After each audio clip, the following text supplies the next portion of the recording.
Praise the Lord. ദൈവം സർവശക്തൻ. ദൈവനാമം മഹത്വപ്പെടുമാറാകട്ടെ. സങ്കീർത്തനങ്ങൾ 25:12 നാം ഇപ്രകാരം വായിക്കുന്നു: യഹോവ ഭക്തനായ പുരുഷൻ ആർ? അവൻ തെരഞ്ഞെടുക്കേണ്ടുന്ന വഴി താൻ അവന് കാണിച്ചു കൊടുക്കും. ഈ വാക്യത്തിൽ നിന്ന് നാം മനസ്സിലാക്കേണ്ടിയിരിക്കുന്നത്, യഹോവ ഭക്തന് തെരഞ്ഞെടുക്കേണ്ട വഴി ഉണ്ടെന്നും അത് കാണിച്ചു കൊടുക്കുന്ന ഒരു ദൈവമുണ്ടെന്നും നാം മനസ്സിലാക്കണം. ഭക്തന് ഏതു വഴി തിരഞ്ഞെടുക്കാം, ഏതു വഴി തിരഞ്ഞെടുക്കണ്ട എന്നുള്ളതും ദൈവം അവനോട് പറയും. അതുകൊണ്ടാണ് സങ്കീർത്തനം 32:8 ഇപ്രകാരം രേഖപ്പെടുത്തിയിരിക്കുന്നത്: ഞാൻ നിന്നെ ഉപദേശിച്ച് നടക്കേണ്ടുന്ന വഴി നിനക്ക് കാണിച്ചു തരും. തന്നെയുമല്ല, ഭക്തന്റെ ജീവിതത്തിൽ ഭക്തന്റെ മേൽ ദൃഷ്ടി വെച്ച് ആലോചന പറഞ്ഞു കൊടുക്കുന്നു, ഏതു വഴി തിരഞ്ഞെടുക്കാം, ഏതു വഴി തിരഞ്ഞെടുക്കരുത് എന്നുള്ളത്.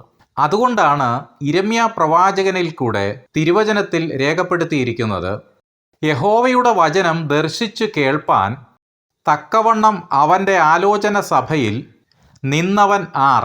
അവൻ്റെ വചനം ശ്രദ്ധിച്ച് കേട്ടിരിക്കുന്നവൻ ആർ?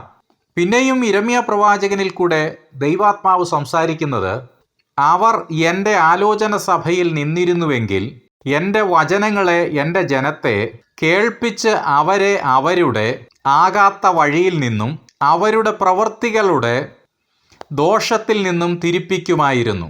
അവിടുത്തെ വഴികൾ സമുദ്രത്തിലും പാതകൾ പെരുവെള്ളത്തിലുമായിരുന്നു.